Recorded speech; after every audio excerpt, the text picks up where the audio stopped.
Alright, survivors, the 7 Days to Die 2.6 update just dropped, and this one actually changes a lot more than I expected.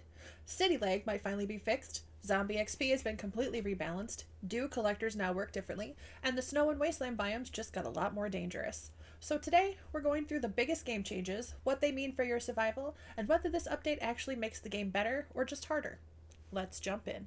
First up, and honestly the biggest thing for a lot of players, city performance. The devs say they identified the cause of the severe hitching and stuttering that happens in cities and were able to address it. If you've ever driven into a large town and your game suddenly turns into a slideshow, that's the issue they're targeting. If this fix works as intended, looting big cities and traveling through dense areas should feel significantly smoother. Next up is a pretty big change to dew collectors.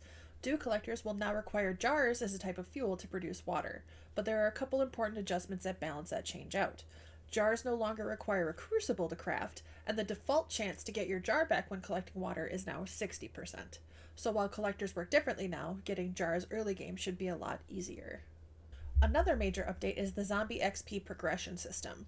Zombie experience has been rebalanced based on things like zombie type, health, and damage output. The idea here is that tougher zombies should now reward more appropriate XP for the risk involved, so late game enemies should actually feel more rewarding to fight. Speaking of tougher enemies, the snow biome and wasteland biome just got more dangerous. New spawn groups now include radiated, charged, and infernal mutated zombie variants.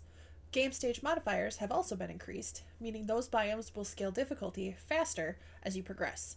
In other words, if you thought the wasteland was rough before, it might be time to rethink your base location. There are also several AI tweaks that make enemies a bit more threatening. Direwolves and zombie bears now have increased hearing and sight ranges.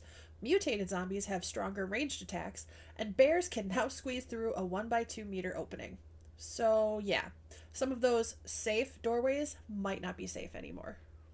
And for anyone who loves flying around the map, the Gyrocopter just got a buff. It can now support 5 mod slots. The catch is, you need to craft a new gyro to take advantage of that extra slot. If you want to see these changes in action, I stream modded 7 Days to Die every weekend from 8 a.m. to 11 a.m. Central Standard Time. I'm currently on the path to Twitch Partner, and all of my live streams are uploaded here to YouTube completely unedited. So if you enjoy 7 Days to Die, mods, and a little bit of cozy chaos along the way, make sure you subscribe and come hang out. I'll see you in the wasteland.